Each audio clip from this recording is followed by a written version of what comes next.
Buffalo After Dark is proud to recommend I Barbecue for You. Pre-orders are suggested by calling 716-880-7667. I Barbecue for You, Buffalo's new barbecue destination.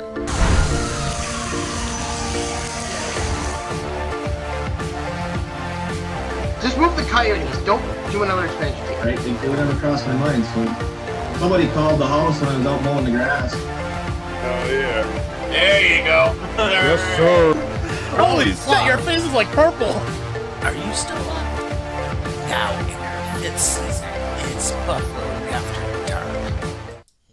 Welcome to Buffalo After Dark, everybody. It is Wednesday night, December 11th, and we only have one more show until we go on break for the next 2 weeks, but lots of stuff to talk about. We know you guys are pissed off about a lot of stuff today, just like we are. Obviously, this is one thing I will tell you about because I'm actually wearing this in total protest of the fucking Sabres right now, which we The are Seattle down. Kraken hoodie. Yeah, we're down 1-0 thanks to Breadman. 5 seconds into a fucking power play and he scores. So, how nice. But of course, as usual, got Hanson here with us. How's it going, man? I'm actually doing the complete opposite of how you feel right now. Like, yeah, the Sabres are absolute fucking trash. We're going to get to them in a little bit. But in terms of football, I'm feeling okay. That was a bit of a rough patch. But I think what happened a few hours later, I think completely changed my entire week. So we're going to get to that in a little bit. So let's start from the top, shall we? Yeah, absolutely. And of course, if you guys are wanting to check us out, we are live on YouTube as well as Facebook. And of course, if you want to check out last week's episode, go to Spotify. And for anyone that tried to watch our episode on YouTube last week, we apologize. There was some streaming issues. So unfortunately, the video quality was absolute ass. But we got it fixed for tonight. So all is good. But that being said, the Bills and the Rams, the highest scoring game of the year. And here's the thing. Originally, if I were betting on anything, I would have thought it would have been maybe less than 30 points altogether. 80 plus points between both teams. And all I can say is this. McDermott, why did you not elect to have the Rams kick the long-ass field goal? Instead, you let them convert 3rd and 5. They didn't convert 3rd and 5. You let them convert 4th and 5. Puka Nacua was catching balls beyond no tomorrow and had a freaking field day with like over 160 plus yards or whatever the hell it was. And then of course you lose the game by 2 because of the fact that you had the block punt that was run back for a touchdown. You know, time to break out some beer. You know, it's funny. I was thinking about this recently for the Bills game. I said, Allen played out of his fucking mind. Oh, and he was great. He was phenomenal. Yeah. Are you kidding? And he got me a dominant win in fantasy football. He got me 61 points just on his own. He got me 51.88. And that was at my job. So that was pretty good. Good job. Nice. But ultimately, though, I do want to say is that this has been a trend in the last couple of years. Whenever Josh Allen goes off, whenever there's a big game, it doesn't matter which one it is. It could be this game or it could be a playoff game. Every single time that Allen has a monster game, it always gets destroyed because of the incompetent coaching and the incompetent defense. Every fucking time. I don't understand it. I don't get it. Me either. I don't get it. Why does that happen? They did it in the playoffs, that 13 seconds game. Yep. Perfect example. Why on God's green earth did that happen in a playoff game all those years ago? Why did it happen in Philadelphia last year? And I just so happened to be in. Why did it happen again in a fucking regular season game against the Rams, knowing full well that you were supposed to win every game moving forward to get the number 1 seed, and because of McDermott saying, oh, we had really terrible communication. There were 9 guys on special teams at the time. Bitch, you're supposed to have 11, not 9. Exactly. And then on top of it, and let's not forget Houston on top of it, where we ended up losing that one game. Yeah, I forgot about that game. Yeah. I totally forgot about Houston. Yeah, where Diggs dropped the ball. Oh, my God. Well, he wasn't on the team. No, the game we had against the Houston Texans. Oh. And you said the drop with Diggs. I thought you meant right. the This is a few years ago. Yeah. You know what? The way you said it, I think, was what really confused me. But that's okay. But I get what you're saying. But as far as what the Bills have done, we all know this team is talented. They're good enough to win the Super Bowl. Yes. They're good enough to execute. And I don't want to hear excuses about them not performing at that level because they have shown it. They've done it. Yeah. We've seen it. They've beaten good teams. Yeah, they beat Kansas City. They've beaten Seattle. They've beaten good teams in the past. So Right. I don't want to hear this excuse saying, "Oh, the Bills were tired." Well, maybe you should have left fucking earlier this week instead of leaving on Friday Hmm. to prepare for the game. And they did the same shit. I think it was a year ago, 2 years ago, in London against Jacksonville. Yeah, they left too late. I don't understand McDermott's process. How about McDumbass stops fucking clapping every 5 seconds and actually fixes the goddamn defense? This is his defense after all. Right. Exactly. Exactly. You can't fault the offense, and I will say, Josh Allen, for him to go out and say it's on him, nothing's on him No, for this game. wasn't. He's the one that actually led the charge back, and he kept us within it. Exactly. And I got to be honest, as great as he is, this was not on him. He played a Yeah, phenomenal game. no turnovers. No, he didn't. And he's also the only quarterback in NFL history to have three passing touchdowns and three rushing touchdowns while going for over 400 yards. Yeah. I mean, he played a hell of a game. It's probably one of the best games I've ever seen him play, quite honestly. Absolutely. But I think what really shell shocked me about that game was, first down, second down, they took care of business. Third down, which is the most important Oh, down in they any drive. screwed up. Oh, big big time. time. They couldn't stop Kyron Williams. They couldn't stop Cooper Kupp. They couldn't stop Puka Nacua, who had a monster Yeah, game. there was no answer for him. I got so flustered. I got so frustrated just from watching that game because I knew in the back of my mind that the Bills were going to come back and win that game.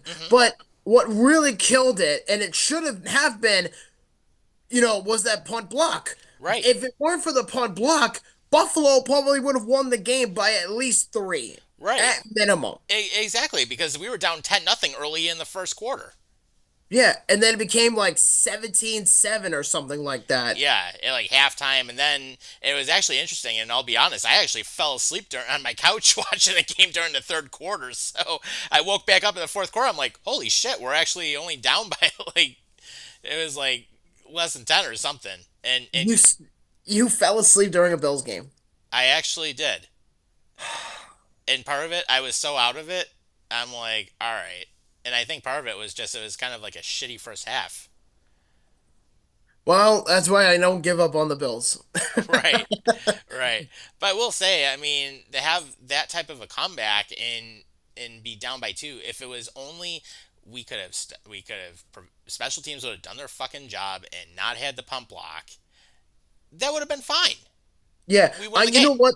And you know what? This falls on Matthew Smiley, the special teams coordinator. He has been, and the only fucking reason he's the special teams coordinator is because he is McDermott's little bitch boy. He hasn't been fired for 13 seconds. He hasn't been fired for all these other, blunders in the past on special teams. There have been games where special teams just outright was flat, and McDermott is too stubborn. As an Irishman, I can outright accommodate this.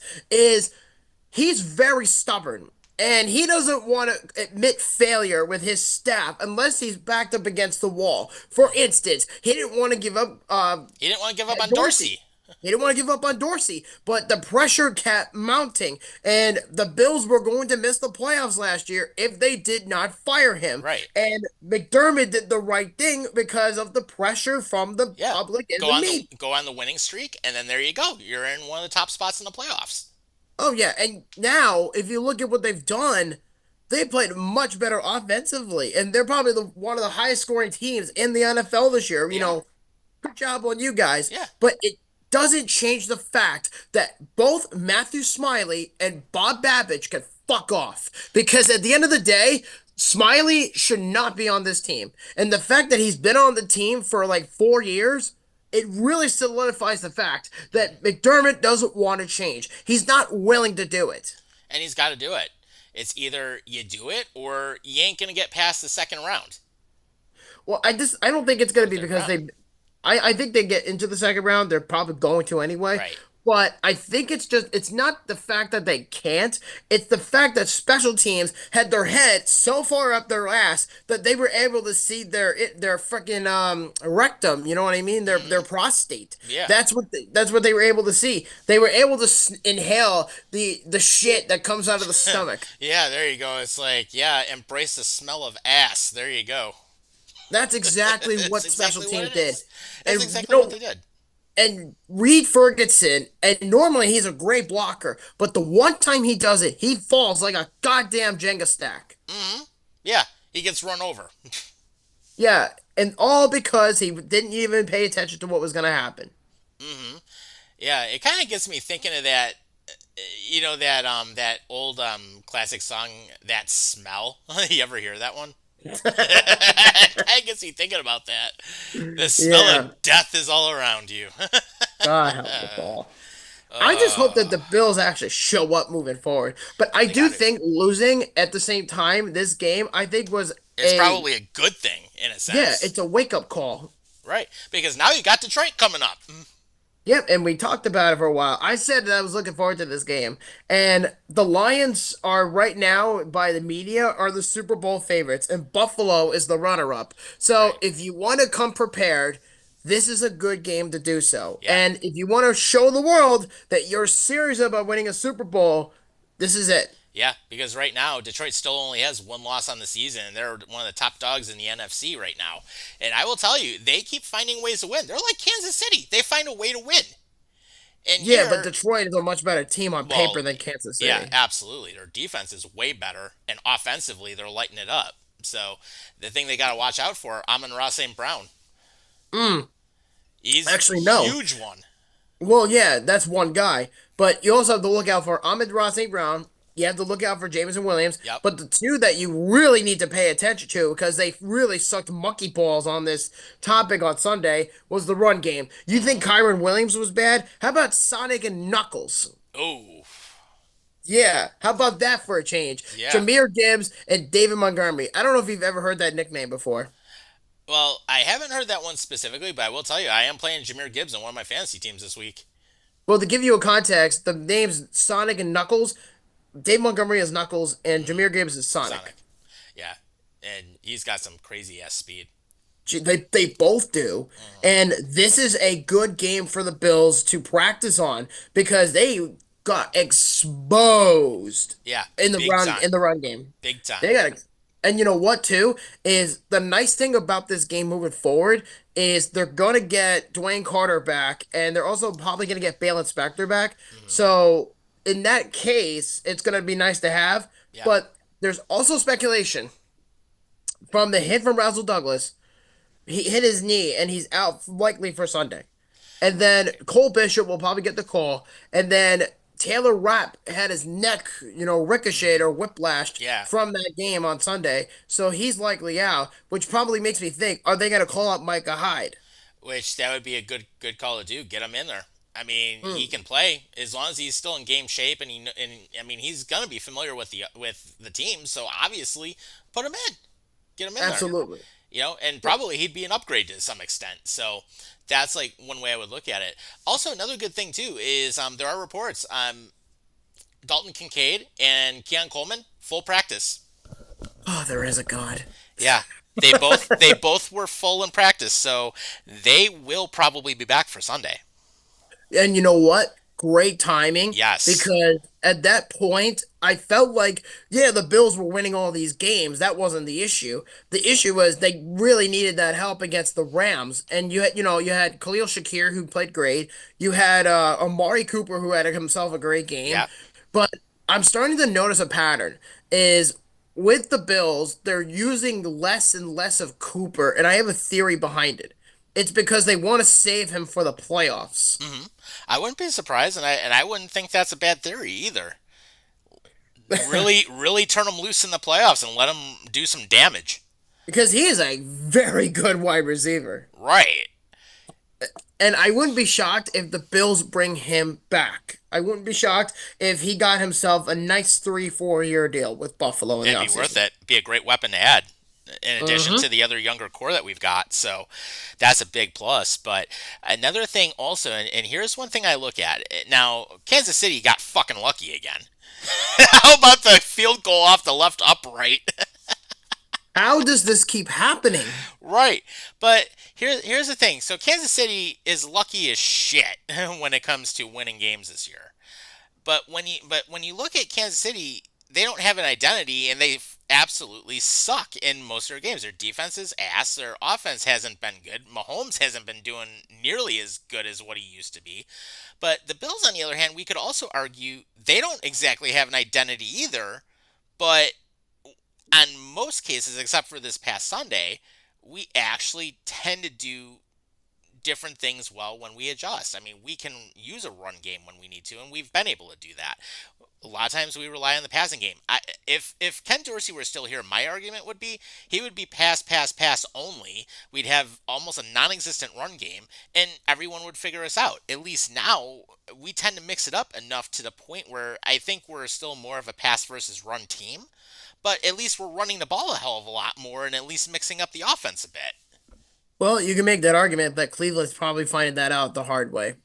Yeah, Cleveland's done shit, and look at how bad their record is. Yeah, but Good it's job, Cleveland. But Cleveland. I do think the Browns have played better with Jameis Winston than they had with, with Deshaun Watson. But Yeah, of that's not the course. point. The point is, I think the biggest issue Buffalo ran into on Sunday was McDermott and Bob Babbage. And I actually have a comment to say about Bob Babbage. Hmm. And that is that McDermott did not even adjust to the defense in the second half because it was wash, rinse, repeat for the entire Right, game. There was right. no adjustment. Yeah, and it's like McDermott. It's like if you see that the defense isn't doing what they're supposed to, take over defensive background. You were a fucking defensive coordinator last season. Yeah, really. I mean, you can take over. You're the head coach of this team. Yeah, but then we'll have to hear him saying, we're very committed to these guys. We have a really good defense, and our coaching staff's done a great job. Right, Bitch, how many times are you gonna say right, How about you actually run the fucking defense? And if Bob Babbage isn't willing to do it, then you should probably do right. it. After Or all, this or is better your yet, go get Robert Sala. or yeah, I have a better one. How about Mike Vrabel? There you go. Yeah, but I do want to say about Babbage is he said on Monday, the day after the game, and I watched that clip. I don't know if you caught this, but someone asked him, "Why were you guys so bad on Sunday against the Rams?" And he said, "Oh, there was communicational problems, and half of the team didn't do their damn job like they were supposed to." Oh, nice. Yeah, so he basically said, "You guys played like bitches, and I'm gonna call you a bitch." Was Right, basically what he without said. actually saying it. Right. You also hear how he called out Ed Oliver. Yeah, he called out Ed Oliver. He called out everyone. He called out Daquan Jones. He called out Ed Oliver. He called out Matt Milano. He called out everybody. Good. And you know what? I hope to God that they use that as motivation. Take that personally and run with it. 100%, because if you don't, then you're a fucking failure. Yeah, really. I listen. I don't mind losing to the Lions if it's a very close game. Right. They're a I mean, damn we good really team. don't know. We really don't know what the odds are yet. We have no idea. Hmm. But if it were down to me, if they lose by 3 or 4 to the Lions, I don't consider that a failure.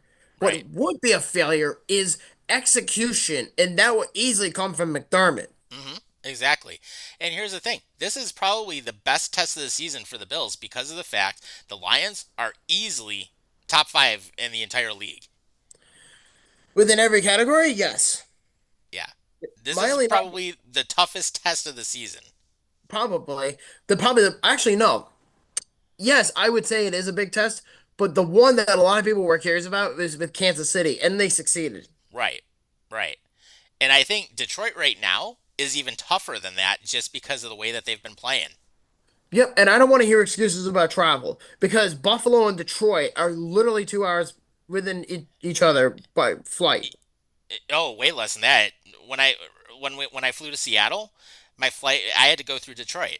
when I flew from Buffalo to Detroit, 43 minutes. Oh, that's even better. So Yeah, again, less than an hour overall, less than an hour and 10 minutes altogether. so again, I don't want to hear excuses about West Coast flights because this is not a West Coast flight. Right. This is a quick fly over the lake and you're right there. And they're in this triangle. So Hmm. they should not be hearing excuses about this. This is Exactly. a very good Detroit team. And let's not pretend that they haven't done this because if you remember, I think it was 2 years ago on Thanksgiving, the Bills played that same Lions team Hmm. and they won. Yes. Yes. So this is going to be probably one of the best tests of the year, as far as I'm concerned. And you know what? As long as they show up and they do what they're supposed to do and they don't play like crap, then there you go. Then we're in a Well, good spot. I expect them to show up because I think they were really looking forward to this game on the Hmm. calendar all year. Yeah. Yeah. So definitely gonna be a fun one to watch. But since we're getting close to the half hour mark, let's talk about some of the other football stories that we have too. And one of the big things I want to mention, good old Gerard Mayo might be one and done because his team has absolutely been a total shit show all season long. He's a goddamn joke. And to be quite honest, there's been a lot of speculation about his future. Because remember when the Patriots brought him in and Yep. they said that it was a guarantee he was going to get the job because it was a clause in his contract for Belichick. You remember that bullshit? Hmm. Yep. Yeah. So the rumor is Gerard Mayo is reportedly coaching for his job over the final four games, and two of them are against the Bills. So Sucks to be you. yep, and according to the Boston Sports Journal, they said, according to multiple sources, if Robert Kraft comes to the realization that he made the wrong choice with Gerard Mayo, he will not hesitate to recidify the situation. Good. Fire his ass. He's not a coach, No, he's a coordinator at best. and that's why. And plus, he was also learning under the hoodie. Right. Which that's another story we're going to talk about too, because the hoodie decided, well, because nobody in the NFL wants him, he decided to go into the college ranks. Yes, so we at first I thought this was a joke, and then I had to actually look deep Yeah. into this, And it turned and out it's no joke. Belichick is going to be the next head coach. yep, of the University of North Carolina or UNC Tar Oh, Heels. God help us all. Well, he's getting a 3 year, $30 million deal from UNC, and the program decided to pay him a handsome contract. And it's a nice short term deal considering that he's 73 years old. He's nowhere anywhere near what he used to be. Hmm. That's for one. And I've also heard allegedly that Steve Belichick, the defensive coordinator for Washington University, is going to go to UNC and follow his dad to become his defensive coordinator. Oh, God. So now we're going to have another member of the Belichick coaching tree, possibly be a head coach in the future. So now he's in the same category as Bill Walsh, Deion Sanders, Yep. and Nick Saban. Yep. All I can say, UNC, you better be ready for him because it's going to be like this. Guys, this is Coach Bill Belichick. I'm the guy known as the hoodie. Everyone will bow down to me. Everyone's going to suck me off. And everyone's going to realize that it wasn't Tom Brady that got me all those wins. It was me, God damn it, that got all those wins. So if anyone wants to come back and basically say otherwise, go fuck yourselves. Have a good one. Well, he better keep his ego in check because you don't have Brady anymore. Yeah, exactly. And I still think he's one of the most overrated coaches ever in NFL history because of the fact that, oh, because all those rings, it was all Brady who did it because he went and took a shitty ass Tampa Bay team and got them a Super Bowl ring. Yeah, imagine winning six Super Bowls just to coach a college football team. Yeah. Yeah, and I think back his time with Cleveland, his time in New York, and then his time with the Patriots. I'm like, before Brady, Belichick was nothing. Yeah, that's kind of true in a sense. But I mean, I'm happy for Bill Belichick that he at least is getting another opportunity elsewhere and not in the NFL Yeah. because they were tremendous. And I don't know if you've heard it a lot of times, but before the offer from UNC, apparently he was getting offers from teams like the Giants, the Jets, the Jaguars, the Cowboys. And remember that whole fiasco last year with Yeah. Atlanta? Yeah. And he said no to the deal because the Falcons would not give him control of the team. Mm-hmm. They wanted a yes man. Yep. Probably not the best idea you made, Atlanta. I'm just telling you. Yeah, probably. I mean, because now it's like, look at what happened. So, Fuck. yeah. But then it could be worse too. I mean, well, hey, I'll say it right now. Brian Daboll is probably going to be out of New York after the end of the season. So, Yeah, probably. I mean, you can't win in this league with no Daniel Jones and Drew Lock as your QB1. You're just not going to be able to do it. yeah. And plus, I think that whole comment when he said it took a village to develop Josh Allen's comments, I think really fucked him up. Oh yeah. Because really think about when he said that at the time, a lot of Bills fans were angry at him for making those comments, which when he was saying it at the time was kind of true because he was very raw when he first came out of Mhm. Wyoming. And then it took him, a leap of faith to develop him, and look what he's turned into. Yeah, like literally once season 3 hit, Josh Allen's third year in the league. I mean, he's just been going up and up and up. So it's not like he was a budding superstar right off the dot, because I was one of the people that disagree with the idea. Right. And obviously Tom knows this already. Yeah, yeah, we talked about it on the show a bunch of times in the first couple seasons. So, I mean, it's one of those, and I love the pick from the start. So it's just one of those things. Yes, he did develop a little bit, and there was some work that needed to be done. But literally, once Allen hit year 3, year 4, year 5, hard to believe he's been in the league 7 years already now. But it's just absolutely crazy. Now he's just starting to hit his prime, and it's like, you know what? Hey, give him the weapons and let him do his job. But then speaking about that, the Jets are fucking stupid. Oh God. Is there ever a weekend where the Oh, Jets are never in the spotlight? yeah. Let's see. Where do I want to go first? Their intent to draft a quarterback or Aaron Rodgers calling alien plays?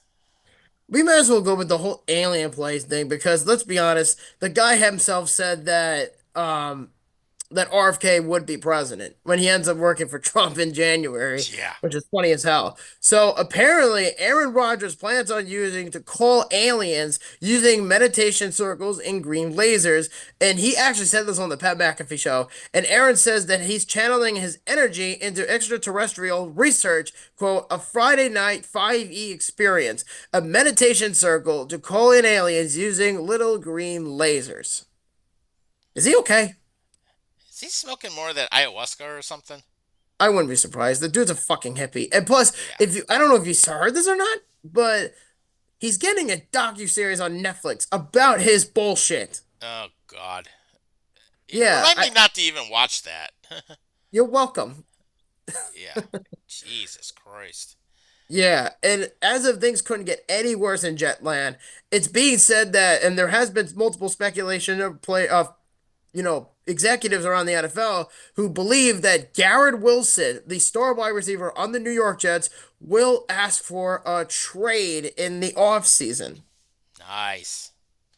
Imagine that. Imagine pissing off your star wide receiver after years and years of promise and Super Bowl expectations, only for him to most likely be on the verge of saying, "Get me the fuck out of here. I do not want to be in this shithole. I don't want to play for you. You guys suck. I don't want anything to do with you." Hey, Buffalo Bills, go get him. I don't think they'll trade him there though. Yeah. That would be fun though, but That that's would be never great if that it would be actually happened. great, but it's probably never gonna happen, unfortunately. But Right. what are you gonna do in that situation? Yeah, exactly. Exactly. But, that being said too, I mean, really the biggest thing right now for this week, I mean, Bills, hey, this is your toughest test of the season, I think. So, go out there, do it, and learn from what you did last week. I mean, you guys can do it offensively. It's just your defense has got to hold it together. Yeah, I should also mention whether if Rodgers is on the Jets next season or not, they intend to draft a quarterback. Yep. Oh, So, great. Give him another quarterback to ruin. yeah. And this is not even a good QB class this year. No, it's not. How many are there on there? Like you have Shador Sanders, Hmm. you have Cam Ward. Who else is in this draft?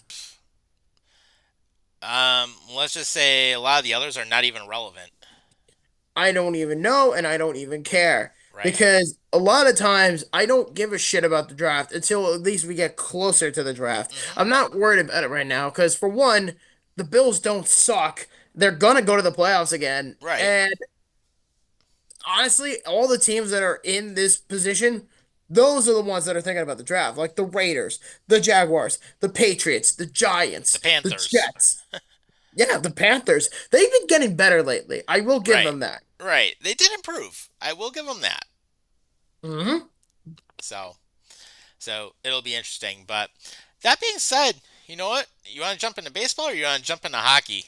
Let's go with the hockey because Let's I just get it rather over think with. baseball for last because the winter meetings is a pretty big thing, and I definitely want to go over that Yeah, real quick. yeah. In hockey, we can kind of breeze through. So basically, one of the things right now with the Buffalo Sabres, obviously, if you haven't watched it so far, it's 1-0. The Rangers are beating Buffalo at home, and of course, thanks to a non-existent power play, which still sucks ass compared to last year, we're down 1-0 because the bread man decides to score 5 seconds into a fucking power play,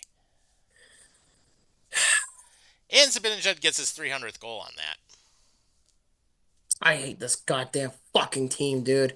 I I, I really don't understand them. I mean, we're gonna talk about the Rangers too, but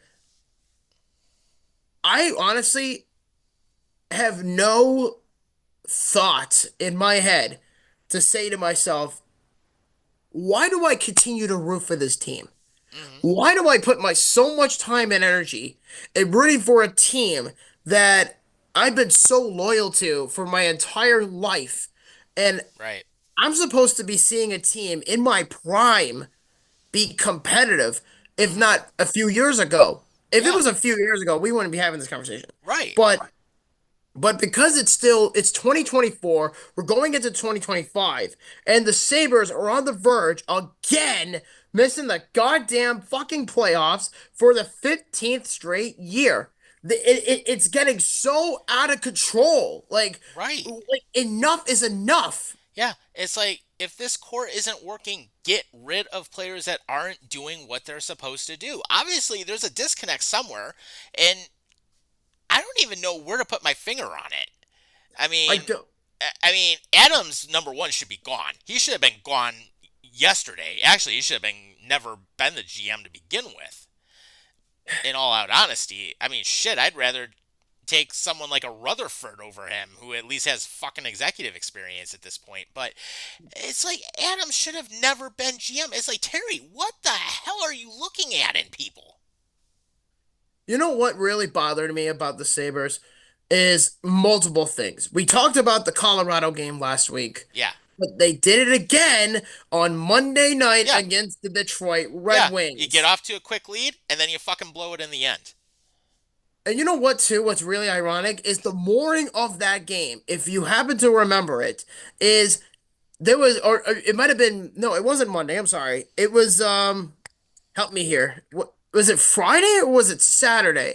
That so-called emergency press conference, which, by the way, was a waste of I think it was taxpayer. Friday. Yeah, whatever the flying hell that was a waste of time. That was a very glooming and dooming situation with the Buffalo Sabres. I Hmm. don't know who organized that press conference. I don't They know should be who fired outright. too. Yeah, I don't know who said anything to approve that. I don't know what I need to say about all this situation. But as far as I'm concerned, I'm about to go on a massive rant. No microphone this week, unfortunately, but I need to get this out of my chest. Go for it. So, with the Sabres, Tom and I have been very inspired to do the show for 5 years, and we're going to be continuing to do this, for years to come. So, we're not going anywhere. But what really drives us is the Sabres. And the Bills get credit for a lot of it too. But as far as the Sabres go, That's this what we team, founded. That's what our show was founded on originally, and a lot of our pages we've had in the past. In fact, if you followed us, like going way, way back, like over 10 years ago, we were Sabres only for a long time. yeah, and then we started to become an expansion, and then we started Yeah, covering within the past five football, years. and then we started covering baseball a little bit more Yep. frequently. Yep. So we've grown as, Yeah, a and we've had a product. weekly show consistently for the last 5 years now. But what hasn't grown is this goddamn pathetic team that I've been following for the entire of my entire life throughout my 32 years of walking on this earth, and I am blessed to be alive. Hmm. What I am not blessed for is how embarrassing this fucking team is, considering that you have a incompetent owner who is nowhere to be seen for one all the goddamn time, and Mm-hmm. he doesn't just ghost Sabres fans, he ghosts Bills fans too. And the fact that this guy is such a fucking coward, he will never man up, he will never confess to say, this is on me. I will Mm-hmm. never admit that is the biggest issue that I have with this guy. And you have Kevin Adams, who is nowhere qualified to be an NHL executive to begin with, Right. has an emergency press conference because we were all under the belief, and we're going to talk about this in a bit with Jacob Trouba, because Mm-hmm. there was talk that the Rangers were trying to trade him, and the Sabres were one of the teams That that was wanted going him. to. Yeah, that they were one of the teams that were going to offer a deal to the Rangers for Trouba, and in absolutely no surprise, he goes to the Ducks. But let me get back to Adams. His press conference on Friday was a big slap in the face because the fact is that remember that comment that Kim Pagula made a few years ago saying they knew better than the fans? You remember that Yeah, bullshit? exactly. Yeah, this one is worse because this one Kevin Adams outright says there's no palm trees in Buffalo, only taxes, and it's not a city of destination. Who the fuck do you think you are? You're an NHL general manager, and you waste 20 minutes of our time that none of us are ever going to get back, and you have the audacity to say, oh, we're not a destination. Oh, we have taxes and death, and we're a terrible hockey team. Yeah, I give you credit for admitting that your team is a shithole, but what you should never open your fucking mouth on is the fact that you outright compared your goddamn situation to the Bills. He says, look at the Bills. They build around Josh Allen. They build around with Brandon Beane and McDermott for the last few years. Mm-hmm. They've been competitive. They're in the conversation every year to go to the Super Bowl. And he had the audacity to say that about the Sabres. And I sat there and my face was bloody red at that time because I was listening to this comment and I said, you know what, dude? Fuck you. Because you know what? The majority of people that were willing to spend 50, 60, $70 per week for a home game to watch this team. We don't have to be there. We came there within our own will and mind to go to the games. And you outright say, we're not good. There's no palm trees in Buffalo, only taxes. Fuck you, dude. Because at the end of the day, if you're going to talk shit about the Sabres and the fact that you run this shithole, and you going around contracts like that, 7x7, 7x10, 7x5 to these mediocre players who are starting to suspect that this is not the team and you have to go for another fucking rebuild. You know what, dude? At this point, I'm at the point now where I don't even know if I want to be a fan anymore. I mean, they'll always be my team, but I'm at the point where they don't give a shit. They don't try. And Thomas said it too. He's outright said, I might consider switching teams, even though I've adopted one. Mm-hmm. Right. Exactly. Actually, there's two teams. One of them I'm wearing right now. And I will Mm-hmm. say this. We actually had the chance to see the Seattle Kraken live when we were in Seattle almost 2 months ago. And you know what? Even though they're not a great record in the West, at least they were entertaining to watch. Right. And look at me. I'm from Long Island. I was born here. I was raised here. The Islanders are not great, but I've been an Islander fan my whole life because I split it between them and the Sabres. Right. And because thankfully I'm a guy that sticks to his word when it comes to hockey, and there's a reason why I have two teams, because the Sabres are such a goddamn fucking joke to the point where I am so tired of their shit. They don't want to change. And it all starts from the top. It does. It starts with Terry. It starts with Cam because they've refused to get a president of hockey operations. They've refused to get a real head coach. They've refused To get a real GM. actual. Yeah, they've refused to spend any money to improve the team. You've refused to get an actual general manager who's been in the NHL for 30 years, and maybe more than that. And Who actually understands the game and how everything works. exactly. And Oh my God. And you know what really is a sad stat, Tom? The last time the Sabres had a coach outside of the organization was John Muckler. Yeah, that's going back to the mid 90s. Yeah, John fucking Muckler. And guess what else? This is not a Pagula problem. This is a Sabres problem. Right. Because if you think about the team in general, okay? It's been the good old boys club for 30 plus years. And I was too ignorant and I was too young to acknowledge this at the time because I didn't think of it like that. I just thought, okay, coach, GM, players, cool. I didn't think of it like that.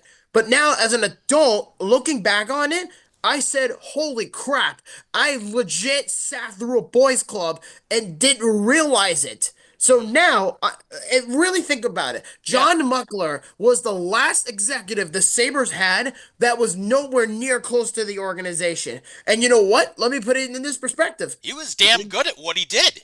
Yeah, he did. Darcy Regier played for the Sabres, and very, very minimum. And then Lindy Ruff, who's a legend in Buffalo, he played for the Sabres. GM and coach Ted Nolan before Yeah. Lindy. He was a player in the NHL, I believe, too, for the Yeah. Red Wings, and he became coach of the Sabres. Right. And then 13 years of Regier and Ruff. You bring in Ron Wolston, who has no experience within the organization other than the AHL with Rochester. Yeah. And then you can him. Then you bring in Dan Bilesma, who is probably the only player in this conversation that was never adjusted to be a Sabre guy, if that Right. makes any sense. So he sucked. Tim Murray, a general manager from a rival team. Yeah, made a ton who of had- splashy moves, but totally handcuffed the team in the cap. Yeah, so he's out the door. Phil Housley, a Hall of Fame Oh, defenseman. Jesus Christ. At least Yeah. we got to see him coach one of his last games ever. Yep, fire Housley. Yeah. Oh, the Swedish media incident. We might have to rehash that story one of these days again, just as a classic episode. Absolutely. But let me go back to what I was saying. So Phil Housley's the coach. Jason Botterill, stop me if you've heard this before. He was He was a Pittsburgh Penguin, but he was also a former Sabre. there it is. That's what I was looking for. And then you bring in Ralph Kruger, a soccer manager who Yep. hasn't coached in over 10 years, and Botterill's gone. Kruger is gone. Who do you bring in next? Somebody Yeah, you bring in Don Granato. somebody who has no experience of being a scout or a coach, and yet he was in charge of the ticket department for the fucking Sabres. How the hell did they hit rock bottom this quickly? And because of all these hires were so bad, you then bring back Lindy Ruff and you magically hope that everything would work out. And guess what? Yeah, now you're in a 7-game losing streak, perhaps going to be 8 games at the end of this game because we're losing. Yeah, and Lindy, instead of riding into the sunset, instead of saying, you know what, guys, I don't want to coach you guys. I want to retire. I want to spend more time with my family. No, instead, he originally says, I'm not taking the job. Gets a contract offer, accepts it. If you look at Lindy Ruff today, his posture, the way he coaches, the way he speaks, the way the players respond to him, the They're not way responding. they everything they talked about this offseason was about accountability, and the players wanted him. I don't smell that. I smell a fucking rat. And you know what? At this point, if the Sabres are not going to show that they want to improve the team, I don't care if you bring back Lindy Ruff. I didn't want him back. Right, And I me said either. it. I didn't want him. I wanted fucking Peter Laviolette or something. I wanted Gerard Gallant. Right. I would have want- loved seeing those here. Yeah, I would have loved that too. But no, they decide we need to get Lindy Ruff, and they lied by saying, "Oh, we went through multiple candidates." Yeah, no, and you didn't.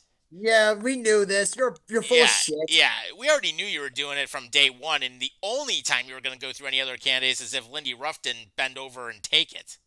Jesus Christ. It would be like, I don't even know. It would be like if like the Bills back in the day, instead of bringing back it's like bringing back Marv Levy. Marv Right. Levy hasn't coached in 30 years. And you go through all these other coaches and you bring him in as an interim, and then he gets fired. That's what this feels like. Right. It feels like I Marv think Levy. I think it's going to happen too. I would not be surprised if Lindy Ruff is fired sometime in the near future, You know what? I hope he honestly does. I love Lindy. I love what he's or let done him for the quit. team. Let him quit even. You know, exactly. I love Lindy. I love what he did 20 years ago. But this version of Lindy Ruff does not care. He Right. does not give a shit. He doesn't want to coach. He doesn't want to be here. All you have to see is the way, and I said it before, is if you see the way the players respond to him, how he talks to the media, how his body language is unfilled. I'm not a psychologist, but I can read people. And the fact is that Lindy, if you ever watch a motion shot from the game of Lindy, Hmm. he's folding his arms like this all the time. Right. And he's just letting the assistants, who, by the way, all worked for Granado. Right. And Which they no, all should have been fired, by the way. They should have been fired and cleaned house. yeah, why is Marty Wilford still here? Why is fucking everybody else here? Why is Matt Why? Ellis still involved with the team in some way? You know why? Because the Pagulas are fucking cheap. And I feel like a broken record. And you know what? I'm going to say this. And I'm going on a rant and I apologize. But what really drives me nuts about this team is I was contemplating, and I'm still thinking about it. And I'm going to ask you, should I go to the Islander game on the 23rd? And they're playing Buffalo. Should I go? I would say if you go in Islanders gear. Probably in my That's best one way interest. to that's one way to do it. Yeah, I mean, I And probably protest would. against the Sabres that way. You know why? Because at this point, if you're only a Sabres fan, I suggest picking a new team. Because you know what? Tom's doing it. I'm doing it. Andy does it. I'm calling for a boycott because this Yeah. is fucking ridiculous. Yeah.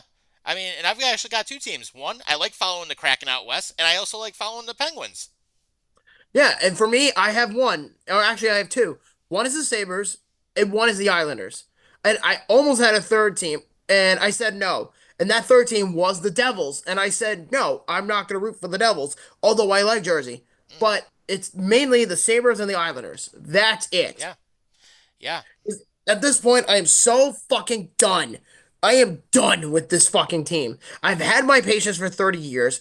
I didn't realize they were this incompetent for 30 years. I looked back on that record, and it's still a trend. And the Pagulas just want to sit on their ass and ignore everybody. They want to ignore the fans. They want to ignore the media outlet. They want to ignore everybody. Terry doesn't fucking care. Exactly. And here's the thing: if he cared, here's what would have happened when Adams was brought in as GM. Well, number one, Adams would have never been GM. And that's the first thing that should have happened is that Adams should have never been considered. You could have gone after someone like our Jim Rutherford. He was available. You could have gone after him. You could have gone after someone like a Dudley or even some of the other GMs that were out there. There were plenty that have had a lot of actual good experience with good teams. That's where you build first. Well, actually, before that, I would have done a president of hockey ops. That's the first thing. Then you go for the GM. Then you build through the coach. And then you look at your roster. You look at your core. Those are the things you have to do. But quite honestly, at this point, the way I look at it, Adams should be fired. The entire front office should be fired. All the fucking scouts should be fired because they ain't doing anything. Fire everybody. Everybody just needs to fuck off because at the end of the day, if fans are that dedicated about the team, and they are dedicated, Yes. the issue is the fans love the team, but the owners do not care. Right. And the way I look at it, the Sabres are the stepchild of the Bills. They're Because the model ownership, citizens, basically. yeah, ownership only gives a shit about the Bills. They don't care about the Sabres. And I said that to you 10 years ago. I said to you, and I remember telling you this. I said, watch Terry abandon the Sabres as Yep. soon as he gets the Bills. Exactly. And that's what's happened. I was right. It's exactly what happened because the Sabres don't do anything.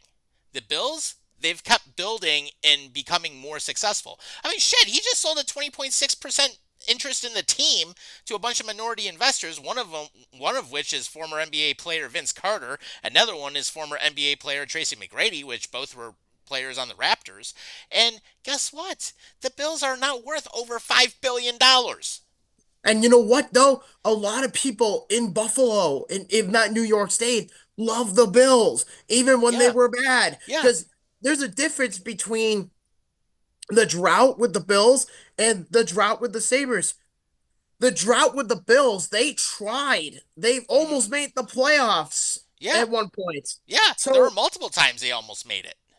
yeah, when they had Marshawn Lynch and Drew Bledsoe and Right. Roscoe Parrish and all those guys, Yeah, yeah. Willis McGahee even going back a little bit further. I mean, they were close. Yeah, Trent Edwards, T.O. Yep. T.O. was the one. As I remember when the Bills got him, they were supposed to have Terrell Owens be like the Stephon Diggs of today or Yeah. the Justin Jefferson. But he was like 35 years old at that time. Right. He was at the end of his career. And I said to myself, Jesus Christ, the Bills went through so much shit because of Ralph Wilson. Yeah. But my biggest argument is and again, going back to what you were just saying, Terry and Kim only care about the Bills. Right. It's like if you don't want to invest in the Sabres, sell the team and put a clause in there that they have to remain here. That's what happened with the Bills with the new stadium. They have to stay here. And then and my biggest fear about the Sabres is he's never going to sell the team and they're going to be up for business and a possible relocation. And I don't think it's going to happen, but that's just this theory in mind because there were people that tried to buy the team before the Pagulas hmm and they were trying to relocate them to Hamilton. Right. Yeah. Jim Basile, the guy who was with Blackberry. Yeah. And you know what, too? If the Sabres were to ever move outside of Buffalo, I would not follow them. Yeah. I mean, wouldn't be any reason to. And I'd be like, you know what? If the Sabres move to Hamilton and they call themselves the Hamilton whatever, I will have the Islanders. That's There you how I go. would do it. Yeah. And I'd stay in state. So that's how I kind of look at it. So it's just absolutely insane that cares about one team and doesn't care about the other. And you know what? It shows. But guess what? There's some other hockey news going on too, and I know we're coming up closer to the top of the hour, and we want to get some baseball in. So, We got a lot to cover. yeah. So, of course, Trouba, we already mentioned, got traded to Anaheim. Shesterkin, who's playing tonight, he got a massive deal. Oh yeah. Oh yeah. So for context, going back to the Truba comment that I made a while back with the Sabres, was Jacob that press conference that was supposed to be about Jacob Truba, but it turned out that was not the case. So Jacob Truba, for those who are living under a rock, got traded to the Anaheim Ducks, and in return, the New York Rangers got defenseman Euro Vekanainen and a 2025 conditional fourth round draft pick, and the Rangers are getting the lower of the picks between the Anaheim Ducks or the Detroit Red Wings in the deal, and there's no retained salary. So the Ducks are taking in the entire contract. Nice. Good job on that trade. Yep, but there's some interesting news that also comes out of all this too. And I do want to talk about the Rangers because there is a lot to cover in there. But there was a thing I read a while ago that here it is. So apparently Steve Simmons mentioned in I think it was on TSN or RDS, whatever. He hmm said that the Toronto Maple Leafs could have interest in acquiring Jacob Trouba at the trade deadline if the Ducks are open to retaining 50% of his $8 million contract. And he mentioned that the Toronto Maple Leafs had interest in acquiring Trouba from the Rangers, but he had no interest in living or playing in Canada. Good job. So I do want to mention something about the New York Rangers, and it does actually revolve around Trouba. Yeah. Is the whole thing with Truba was there was a report that came out over the summer where Jacob Trouba was supposed to be traded to the Detroit Red Wings, and it never went through. And the reason was because his wife was finishing up her medical degree at New York University in the city. So he said, "I'm not going back to the Red Wings. I don't want to play for the Red Wings anymore." Or he never played for them, but you know what I'm saying. Right. He's from Detroit, so he outright said, I will not accept the trade to Detroit because my wife is still getting her medical degree. Until she gets her degree, I'm not going anywhere. So I said, all right, I can respect that. But hmm then it got to a point where she gets her degree, she graduates, and then the story then becomes, what do you do with Jacob Trouba? He's been awful. He got overpaid by the Rangers. And I even knew this was a bad idea from the minute they traded for him from the Winnipeg Jets. But the whole ordeal is that Jacob Trouba came out with a comment and he discussed on putting him on waivers. So the Rangers pressured him into saying either accept the trade or we're going to put you on waivers. Hmm. And even if your contract is so god awful, and Jacob Trouba even stated, "quote It was a threat that if he didn't waive his no trade clause, he would get put on waivers." Why would you? I honestly think this is very irresponsible by the New York Rangers. And considering that, according to multiple people, it has been speculated too that players around the NHL are taking notes of how the New York Rangers treat their players. Exhibit A is Jacob Trouba. Hmm. Yeah, and we actually do have a comment on the YouTube page. So our friend Brad from Kentucky, he basically commented about Adams, and he basically said he's right. The Sabres are not a destination team because there's no fucking culture, and they should start one. Hell, base it off the Bills culture, but start a culture of your own and make us a damn destination. Oh yeah, for sure. I mean, I will hear no arguments about that at Yeah, all. 100% right. 100% right. Oh, and you wanna know about good players? Here's something. Ovechkin skating. Good for him. Yeah. In fact, you wanna know who he skated with today? Nicholas Backstrom. I figured they're buddies. Yeah, yeah. So apparently, the way it's going is that Backstrom and Ovi ended up skating together. Ovi's already hitting one timers again, That's a start. so he's not too far off from coming back. No, he's not. But I do want to go back onto the New York Rangers because Hmm. there is a lot I want to talk about here. There was a tampering incident that happened over the week. I don't know if you read that or not about Brady Oh Kachuk. Jesus! Hey. Yeah. So the New York Post, Larry Brooks, who is very 50-50, he's like the head honcho of insiders for the New York Rangers. Hmm. And he came out saying, quote, excising Truba takes care of one issue, but Chris Drury has spent the week in trade talks with multiple clubs, learning that Brady Kachuk, the captain of the Ottawa Senators, has become the Rangers' primary target. Now, I've heard this rumor for a while, but I said I doubt Brady Chuck goes to the Rangers. And I think it has something to do with the comments that were made about Jacob Trouba that I think Hmm. really scared him off. But it got so bad that Michael Andlauer, the owner of the Ottawa Senators, the new one, he came out and they said that the New York Rangers have released a statement regarding their owner who made a comment saying he was, quote, soft tampering in relations to New York's rumors and interest in Brady Kachuk. And he said it is irresponsible accusations and we defer to the commissioner's office. So basically, Michael Andlauer is going to take the complaints from the Rangers and he's going to say, hey, guys, Gary, my guy here is being manipulated into the media about going to the Rangers, and I had no desire to trade him. Hmm. Exactly. And actually, we do have a little bit of breaking news coming out of Seattle with the Kraken. So, one of the primary owners who actually led the ownership group, David Bonderman, has passed at the age of 82. So, basically, what happened, it was December 4th, 2018, that they were awarded the expansion franchise, and it was led by Bonderman as the majority owner. And apparently, the group included also major business and sports industry figures, including his longtime business associate, Hollywood producer and director Jerry Bruckheimer, as well as the Space Needle steward David Wright and Amazon CEO Andy Jassy. Basically, with that, he passed away being surrounded by his family. And the Kraken, of course, as we all know, made their NHL debut on October 12th, 2021, and played their first regular season game in Seattle on October 23rd of that year. And on top of that, he's also the person that led the transformation of the former Key Arena to what we now have as Climate Pledge Arena, which we both had the opportunity to be there 2 months ago. And I will say it is one of probably the best NHL arenas and probably one of the best overall experiences in an NHL hockey rink. Without a doubt, it was a lot of fun for sure.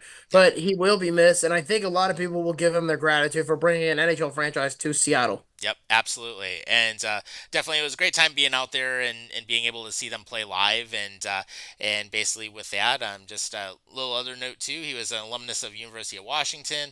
And basically from there, with him being added to the board and to the Seattle and bringing the Seattle franchise to the NHL, it says the league acknowledged that it made the game even stronger and it set new, and they also say it set new standards for environmental responsibility, diversity, and inclusion. Okay. Sounds about right. Yep. But But yeah. yeah, I mean, I'm sending out my thoughts and prayers to him and his family for Yep. sure. Absolutely. Absolutely. So we definitely wanted to mention that since that just came out. Yeah. But otherwise, and of course the Sabres are still losing 1-0, so Yeah. go figure. So speaking of the Rangers still, Kevin Adams then I mean not Kevin Adams, sorry. Kevin Weeks came out on Twitter and he said on I believe it was Monday in the afternoon, he said with multiple sources he's been told that the New York Rangers have had no internal nor external conversations about the Senators with Brady Tkachuk and that there is no current investigation going on as we speak. Good times. Good old tampering. Well, now they're trying to put the tamper rules in. Yeah, and while they're doing that, it's just I just find this incredibly silly that the Rangers of all teams are outright doing what no team should be doing right now, ever, I should say, and that is, tampering with another team's player. I remember the Canucks did that about 8 years ago, if you remember, with PK Subban, Yep. where when PK Subban was being thrown around, this is before he went to Nashville, and PK Subban ended up getting involved with tampering rumors from the Montreal Canadiens to the Vancouver Canucks, and Jim Benning got fined, I think, like $5,000 for illegal tampering in the NHL because you're not allowed to do that. Right. So I don't see the Rangers getting involved into this because even though it's already out in the open, I think they're just doing damage control because I think they got caught doing it. Hmm. So that's what I think it is. Yeah. Yeah, and then there's also some other big news out of the West Coast as well for hockey because the San Jose Sharks and the Avs actually made a huge trade this week, and this is actually one of the bigger ones we've seen in a while. So basically, the San Jose Sharks ended up sending their top goalie and winger Giovanni Smith and their own 2027 fifth round pick to the Colorado Avalanche, and basically they ended up getting in return Nikolai Kovalenko, goaltender Alexander Georgiev, and the Avalanche's 2026 second round pick and a conditional 2025 fifth. So on top of that, what's happening? Colorado is retaining 14% of Georgiev's expiring contract. San Jose will cover approximately 2.924 million of the pending 3.4 million average annual value. And then on top of it, Blackwood basically rebuilt the career with the San Jose Sharks after he had a ton of injuries and inconsistent play with the Devils, which of course, knowing Rob Hazu, he fucking hated him. So then, on top of it, basically the way it worked out, big deal, big deal. And I gotta say, Greer has some balls pulling that one off. It's very interesting. There actually are some suspects into this deal. And Mackenzie Blackwood has a record for being injured quite often, especially when he was with the Devils. Yeah, But to me, it feels like desperational moves right here for Colorado. Colorado, and it's been kind of known for a while that they needed a netminder. They needed a consistent number one goaltender, hmm, and they have not had one in a long time. I don't even consider Darcy Kemper being a number one, and he no, I played don't either. amazing in the playoffs in 2022 when they won the Stanley Cup. Hmm. But I think it was like 2 weeks after they won the cup, they made that trade with the Rangers to get Alexander Georgiev, and the whole goal was for Georgiev to be the starter for years to come for Colorado, Yeah, and he's been it hasn't struggling. worked. He's been struggling this year. Yeah, I mean, I think he's still a good overall goalie, just not this year. But I think for Colorado to get both Giovanni Smith and they got a fifth rounder to go with it to get Blackwood, I think this was a sense of panic by the Avalanche Yeah, because there's no way that Colorado would be making this kind of move if they knew that Georgia was going to be bad. right. Because they knew Mackenzie Blackwood is having a pretty stellar year, even though he's on the Sharks. To me, it feels like that they got desperate Hmm. and they knew this. Yeah, and San Jose got better instantly out of this trade. Oh yeah, and I do want to mention that Kovalenko's name is being brought up in this deal. His dad, and if you want to look it up, be my guest. I think his dad's name was Andrei Kovalenko, if I remember I correctly. think I'm not so. entirely. Yeah. So his dad was actually in the Patrick Waugh trade all those years ago that sent him Hmm. from the Avalanche to the Canadians in the Patrick Waugh deal over 30 years ago. Right, right. So it's just funny how both of them are in these Yeah, goalie they go deal full things. circle. They go full Yeah, circle on that. So, yeah, but yeah, but I gotta say, Greer, great job on that trade, man. I mean, you just made your team much better, and you can build around it. So that's a huge asset that you got back. And then on top of it, to round out some of the stuff with hockey, how about the Florida Panthers got selected to host an outdoor game? Why? That was my first question. I It makes no sense. I get you want a cup, but don't do this. Yeah, Please don't. seriously. You didn't do it with the Lightning, so why are you doing it with the Panthers? And the worst part about this is they're going to do this game at Marlins Stadium. Uh, Maryland Stadium has a dome on it. I think it has a retractable Yeah, it roof. does. It does. Like I But they keep it closed 99% of the time.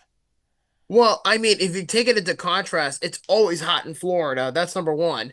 And the Mm, same thing happened with Chase Field with the Diamondbacks yeah, is they have the same issue is that they can't use an open stadium. It's not like City Field or Fenway Park where you have this open gap and the rain comes in and all that jazz. It's right. not like that. So Right. in Or even when we saw T-Mobile Park in Seattle, I mean, it's not a fully enclosed stadium. They just have the roof covering like a canopy. Or with the Rays when they used to play at Tropicana Field. Now they have no choice but to play at Steinbrenner Stadium, which is the Yankees stadium For spring for training. spring training Yep. in February, and the Rays are going to have to play there for a handful of years. And even in that standpoint, they're having issues with their stadium Hmm. because it got taken down by Hurricane Milton or Helene, Yeah, whatever the name. yeah, ripped the entire roof off of it. So basically, instead of being a fully enclosed dome, now it's there's no roof left on it. Which is unfortunate, but it's not going to be available on time to play this year. But Tropicana Field is so old anyway. But the point I'm trying to make is if you're going to have an NHL game with the Florida teams in it, the least you could do is put them in an environment in a state that has an NHL team that can make it cold. Like think of Tampa Bay. When Tampa Bay did the Stadium Series a few years ago, it was against Nashville and it was Hmm. in the dark and Yeah. it was in the Midwest. So, or in the South, I should say, in the Southwest of the United States.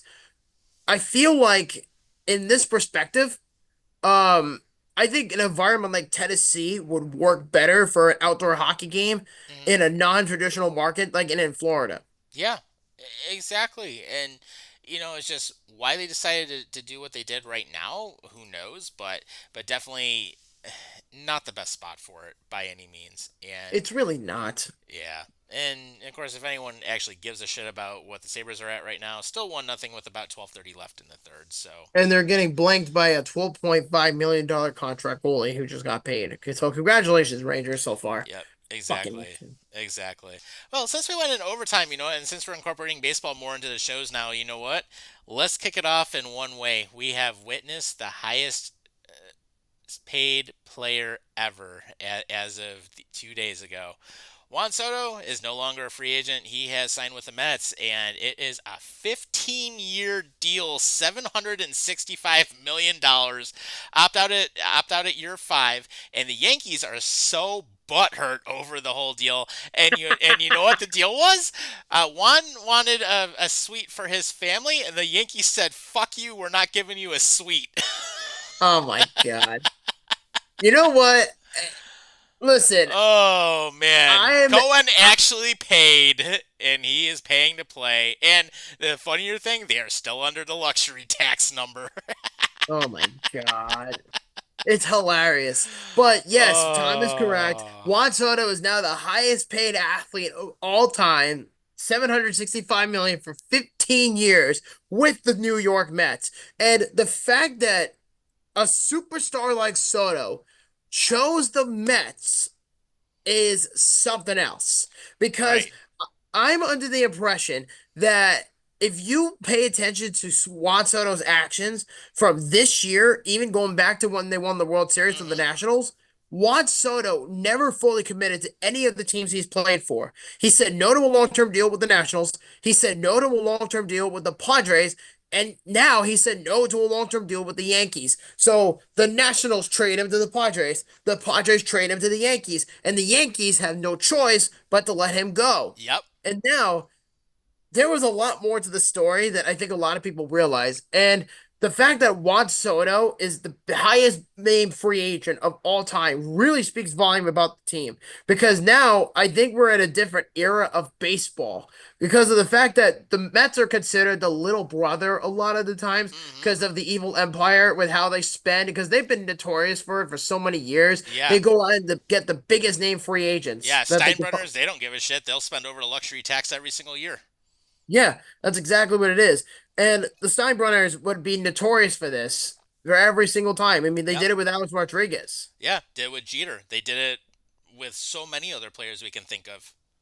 Yeah, I would even say at that point they did it for Garrett Cole, and they gave him the highest amount of money ever given to a pitcher in MLB history in Yeah. Garrett Cole. Yeah. Then look at how they went with Sabathia. Look at what they did with getting the big unit going back further. Look at what they did with A-Rod. I mean, they're not afraid to pay. No, and you know what too? The largest contracts, and I just want to point this out, the largest contracts ever given out in baseball history, there are actually 13 of them on this list. And I'm gonna go through it real quickly. Number 10 is Giancarlo Stanton, Corey Seager, and Yoshinobu Yamamoto. All each are making 325 million. Number 9, Bryce Harper, 330 million for 13 years. Number 8, Fernando Tatis Jr., 340 for Hmm. 14 years. And he's available for trade, by the way, him and Manny Machado. Ooh. Yeah. Yeah, And that's another story we're going to talk about in just a moment, too, because it's getting very interesting in San Diego. yeah, for sure. Number 7, Francisco Lindor, 341 million until for 10 years. So he's got 7 more years on his current deal. And there's no opt-out, by the way. Number 6, Manny Machado for 11 years, 350 million with the Padres. Number 5, Aaron Judge with the New York Yankees, 360 for 9 years. Number 4, Mookie Betts with the Dodgers, 365 for 12 years. Number 4, Mike Trout, 426.5 million for 12 years. Sucks. Number Yeah, 2, yeah, number 2, Shohei Ohtani last year, 10 years, 700 million with the LA Dodgers. And now number and 1, deferred 90% of it. exactly. And number 1, Juan Soto for 15 years, 765 million. Damn, you're going to be paying your agent some good money on that one because your agent got you a hell of a contract. Oh yeah. And you know what? Just Ooh. and just to make Yankees fans cry even more, John Heyman, who's like the Ian Rappaport of baseball, Yeah, he said Juan Soto had negative feelings about an incident where Yankee security removed one of his parents from an area in Yankee Stadium earlier this year. And they're saying it was either in April or May that this happened. yeah. I mean, I don't blame him to be salty against the Yankees management when it comes to that. Oh yeah, for sure. And it was also said too that Juan Soto's landmark deal with the Mets, which has an average annual value of 51 million, and it includes a $75 million signing bonus, is the richest guarantee for one player in the history of North American Yeah. sports. And his family gets a luxury suite paid by the Mets. And it's for free. Yeah, So, exactly. which is So, which the Yankees said, fuck you, we ain't giving you one. well, yeah, the funny thing is the Yankees shouldn't be faulted for bidding on the whopping 760 million because they did offer him, but they were down 5 million Yeah, and they gave him 16 years instead of 15. But they wouldn't budge on the suite deal. And the Yankees felt they couldn't give him a suite to Soto when Judge pays for his suite. And even hell, Derek Jeter paid yeah, for it. And they were willing to discount a suite, but not alter their percentage. And so Steve Cohen didn't give the suite much of a thought when he had his eyes on the prize the whole time. And that was singularly focused on hmm, getting, Juan Soto. But I think what's really funny too, as I said it before, is that the Yankees would not budge on the deal about the suite because Soto is a family guy. yeah, So he wants to provide for his families. They want to see him, right, play in yeah. City Field. And But Cohen's like, here you go, I'll give you whatever you want. yeah, and you know what? He did it with no hesitation, which I think is a really nice sign. It Oh, and is. the Yankees, Brian Cashman, the general manager of the Yankees, he Hmm. was like, "Oh, the Yankees were not given a chance to match the Mets offer." What's Soto supposed to do? Sit there and watch the Yankees play twiddly thumbs and wait for them to counter on stuff? It's like, no, it's business. You get it done and you do it quickly. Exactly. But I just think it's hilarious how have you been seeing the videos that have been coming out online lately about Yankees fans? Oh God, it's hilarious. Yeah, let me put it to you this way. Yankees fans are acting like liberals on the night of the election because they're acting like Soto was there for 15 years, maybe less, and they were going to act like he's a franchise player. He's this, he's that. Your number 22 would have been retired. And since then, they were Yeah. saying, you're going to suck on the Mets. We didn't want you anyway. Fuck you. And then on top of all that, they were burning his jersey, and a lot of them were Mhm. taking it Oh, they're personally, doing like but what they did to LeBron when LeBron left the first time in Cleveland. exactly. Oh, I still Exactly. remember that whole thing where he had that whole hour-long ESPN special. It's like, oh, this is who I'm eliminating. This is who I'm going to sign with. And then it made everybody all butthurt when he decided to go to Miami and basically decided, oh, yeah, I'm going to go chase the rings and I'll get them with multiple teams. And you know what? I don't feel bad for Yankees fans because they've I been don't either. good for the 30 years plus of baseball in my life. Yeah. And people want them to feel bad for them because they didn't get Juan Soto. Go fuck yourself. Yeah, If and they already anything, started rebuilding their team anyways. I mean, they already went out and got some players for that 700 plus million they could have spent. So, yeah. And you know what? The further proof that they're butthurt is that why don't you go pay freaking Max Free, right? Give him 8 years, $218 million. And that is now the highest paid contract ever given to a left-handed pitcher in the history of Major League Baseball. yeah, there you go. And think about it this way: Juan Soto now he's joining, of course, Francisco Lindor. They still have Pete Alonso they can sign, who's up until this point is probably one of the best Mets that there are. So, and on top of it, the Mets have already started rebuilding their pitching rotation.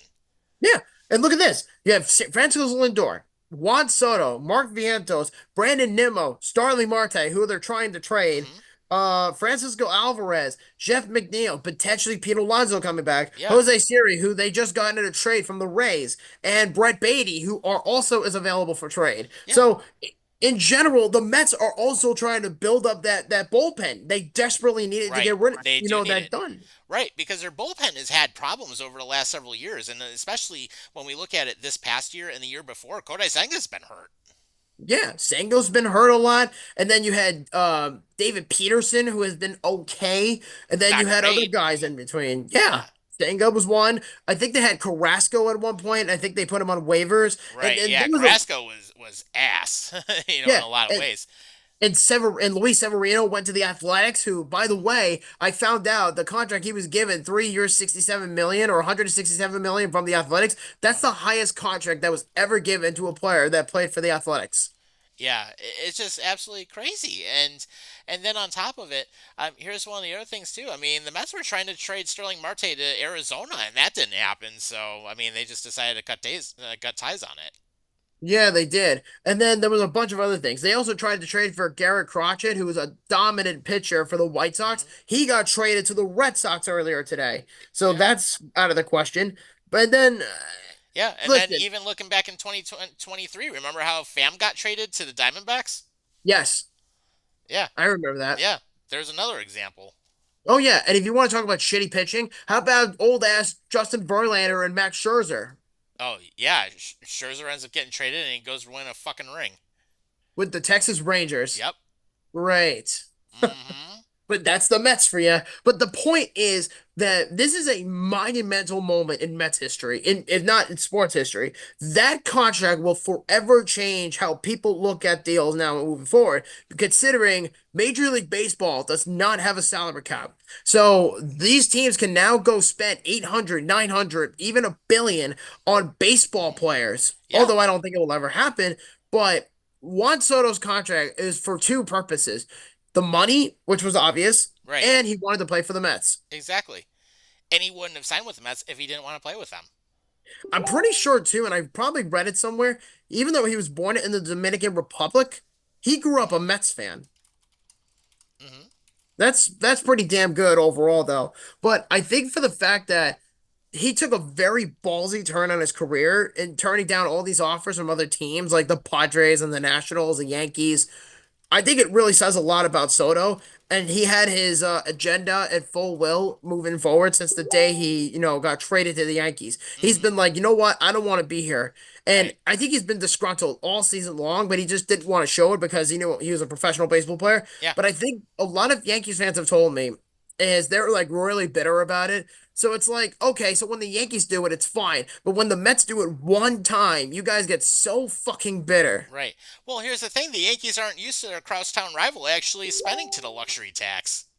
Yeah, and I'm pretty sure that the Cohens in general have more money than the Steinbrenners. Right. What does that tell you? That's interesting.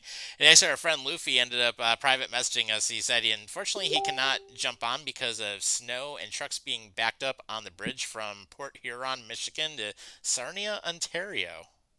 Fuck, Rangers just scored. Uh, no. Okay, well, we know how that game's going to go, so fuck that game. But, Yep, it's 2-0 with 6:30 left to go. yep, I think this is what we need to do.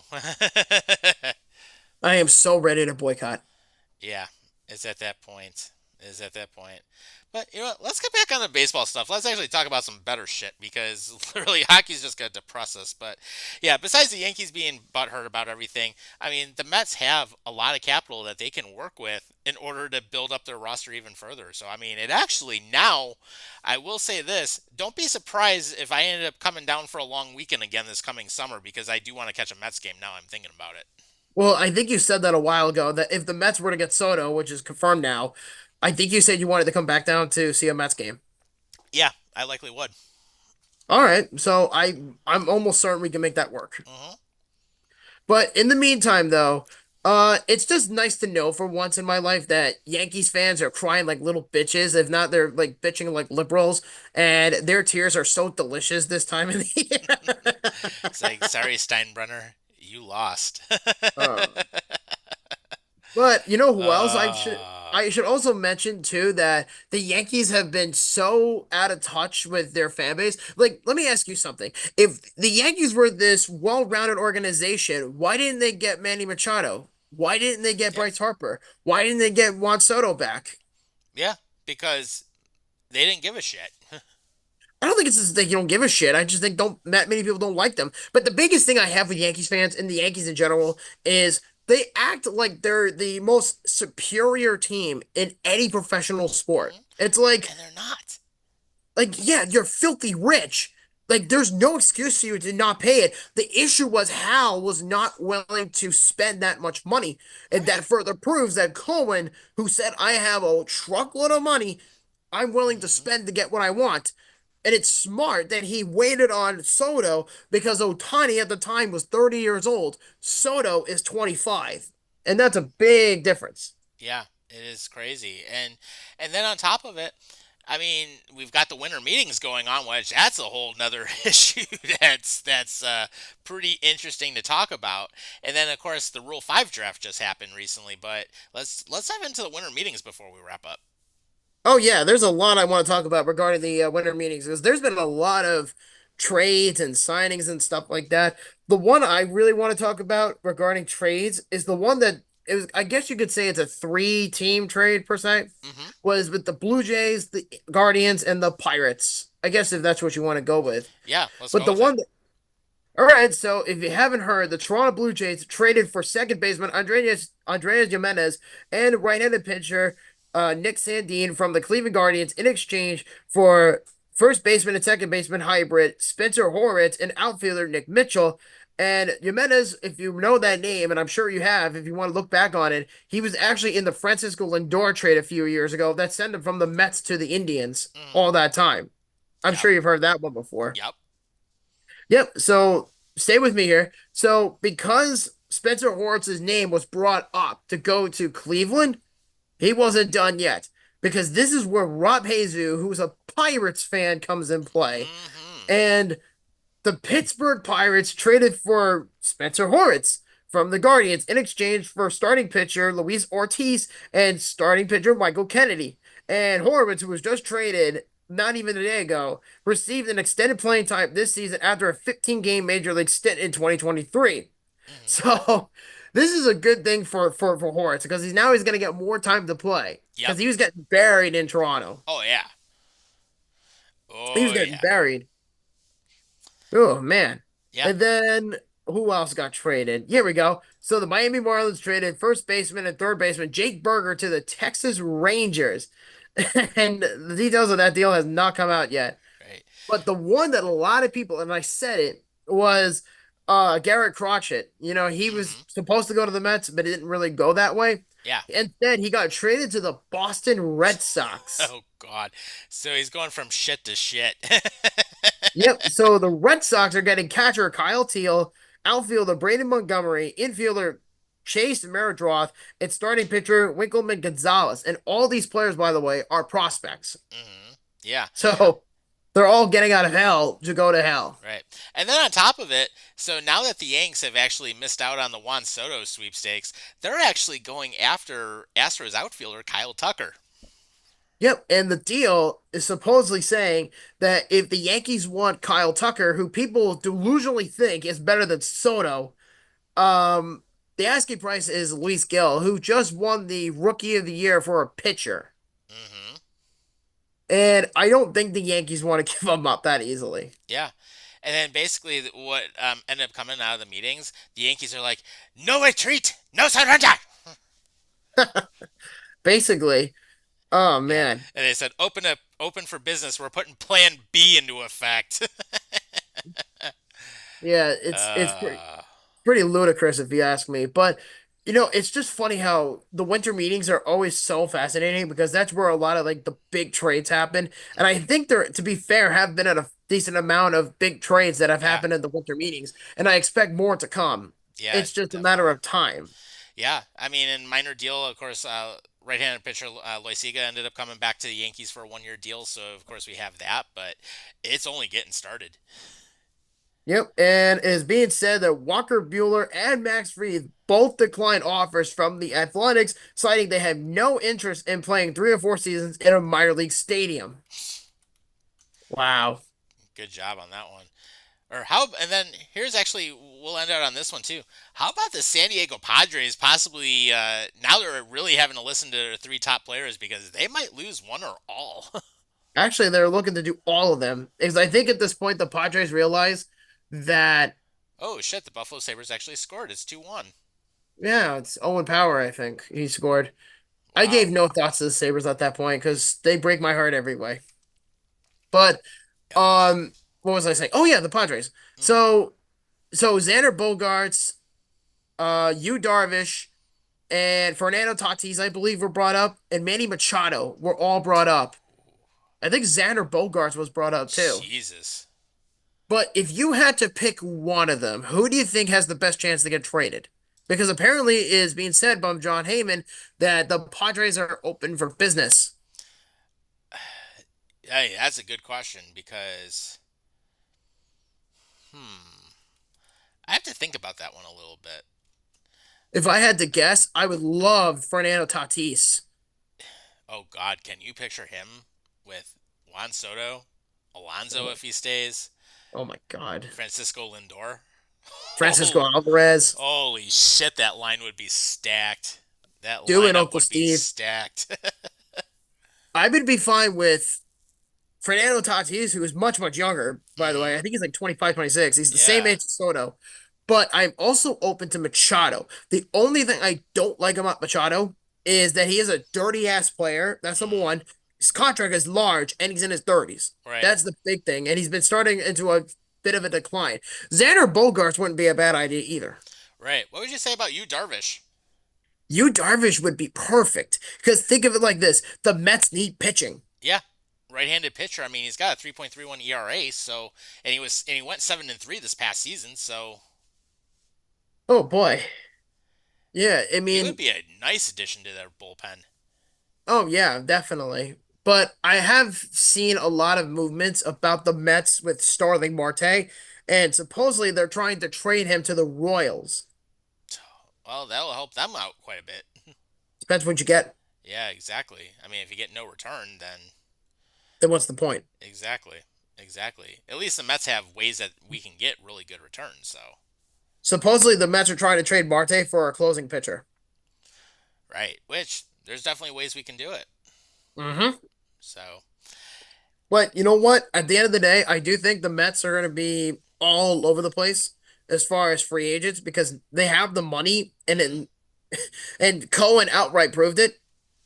So I think now with him in charge, I think it actually, you know what I mean? Mhm. Yeah, it just makes it much more interesting. And now the fact that they're actually willing to go over the luxury tax, by all means, do it. Yeah, and the big thing too is the Mets are the front runners to sign Japanese phenom pitcher Roki Sasaki. Oh, So shit, that'll be good. yeah, imagine Roki Sasaki, but then trade for you Darvish. Imagine if the Mets got Shohei Ohtani and not Juan Soto. Oh, man. Oh my God, dude, I have not been this excited for baseball in a Mm, very long time. yeah, it's like now that it's actually, in a good spot, it's like it's going to get very interesting very quickly. Oh, you know who was another player that was on the Mets last year and he was somewhat decent was Jose Quintana and Sean Hmm. Manaea. Yeah. So even Sean with Manaea, that, bring yeah, you could easily work Quintana. with that. Yeah, Quintana could go to free agency. Manaea could bring back. Right. There you go. I mean, there's a lot of options, which is a good thing. Oh yeah, but I just see, like I said, normally I would never give a shit about this kind of stuff because the Mets I've been so accustomed to being a bunch of cheap asses, even going back into the Hmm. days of the Wilpons. Yeah. And if it weren't for Jeff and Fred Wilpons to sell the Mets, I don't think they would be in this conversation right now. Oh, God, no. And considering this is one of the most passionate sports cities in the world for Hmm. baseball. And I said this to you that if you're going to be a Met fan or if you're going to be a baseball fan in New York, you have an option between the Mets or the Yankees. And obviously you chose my path. You went with the Right. Mets.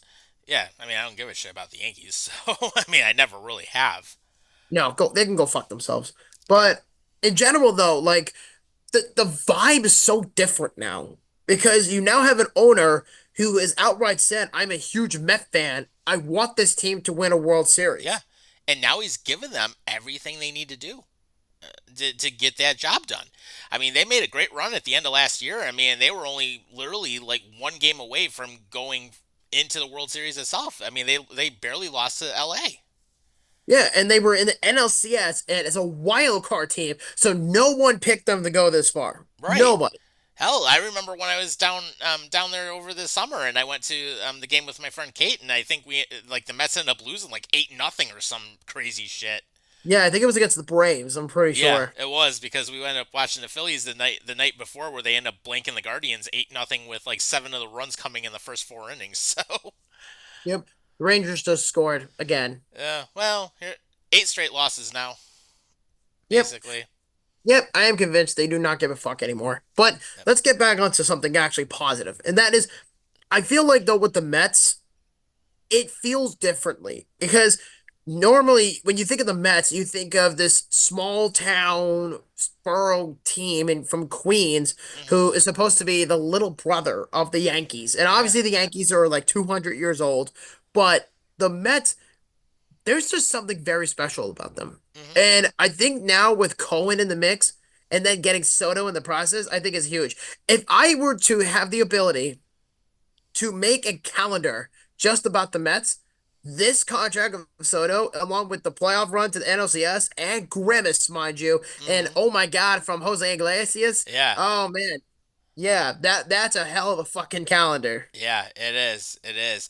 It'll be a very interesting season to say the least, and even a very interesting off season because we're nowhere close to done yet.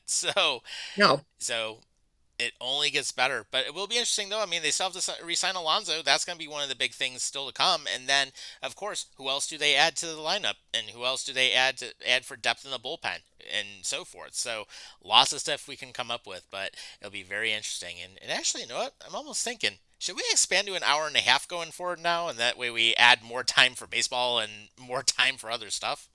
moving forward, yes, All right, yeah, because because we have gone an baseball's hour and become a a half. thing now. Yeah, Yeah. yeah. So we actually did go an hour and a half tonight. So But I it's all think good. generally though, and I forgot to mention this, is the Mets now have $99 million in CTB. And if you don't know what CTB stands for, it means competitive tax bargaining, basically. Hmm. You know what I mean? So Yeah, they have to break the bank they did, but they got the most prized player that was out there. So in good. like last generation. Yeah. So good job, Mets. You did what you needed to do. Right. And you know what? I think now the Mets are going to be in a different direction. And I think the signing now has put me in a position to care more about the Mets and care more about baseball. And I'm not saying I'm a bandwagon fan because I am far from a bandwagon fan. I'm a Mets Right. fan for God's Of sake. course. Of course. I But mean, now it makes it much more interesting because they're actually trying to win and actually doing things to get to win. So, yeah. So again, if the Wilpons still held the Mets as their owner, this would not be a conversation. exactly. It would have never even been close. Yeah. Oh, look at that. Tage just scored. It's 3-2. Fuck you guys. Wow. Well, Anyways, good thing my 75-inch TV's in the other room. there you go. Yeah, at least I'm not watching the embarrassment on there right now. So, But no, I am wondering though, like what the next move is going to be for the Mets because again, if they want to go out and get pitching, that's going to have to be something they need to address because I think that was something they've been wanting to do. Is Starling Marte's name has been brought up to go to mhm, another team like Kansas City to get a closing pitcher. This is something they desperately need to work on because it is. you cannot go into the regular season in April and into spring training in February Mhm, with a decent amount of like starting rotating starters. Like getting Frankie Montez was one thing, but not to address everybody else is another. And mhm. just because you put all your focus on Soto should not justify the fact that you should still go out and address your needs. Yep, exactly, exactly. So it's going to get very interesting. But one thing I will give everyone a heads up: Buffalo is going to get a shit ton of snow again because now we've got the lake snow warnings where we're going to have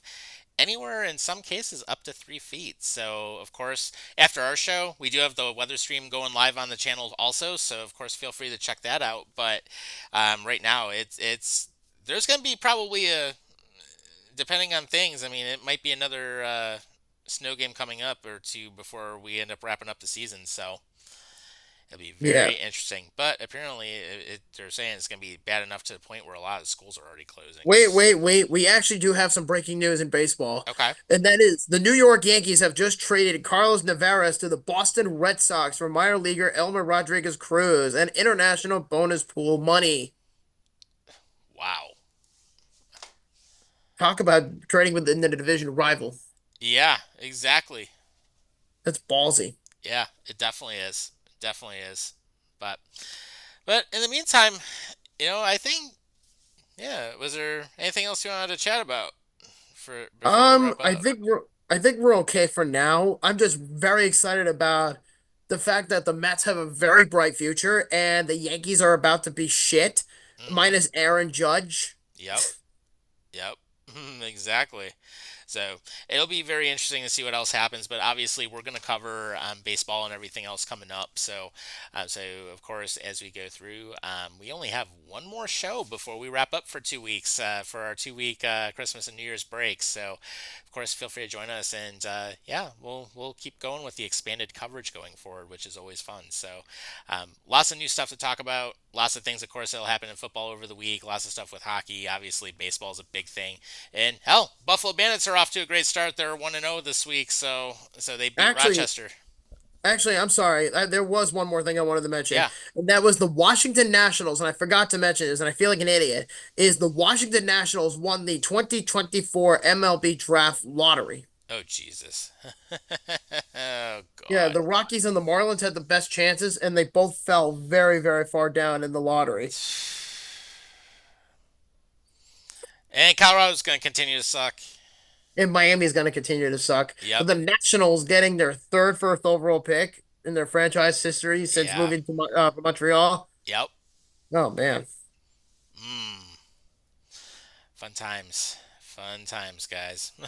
But in the meantime, yeah, I think we'll call it a night. And basically, with everything, with new news coming out, we'll let you know. Obviously, we'll be back next week at 8 o'clock, so check us out.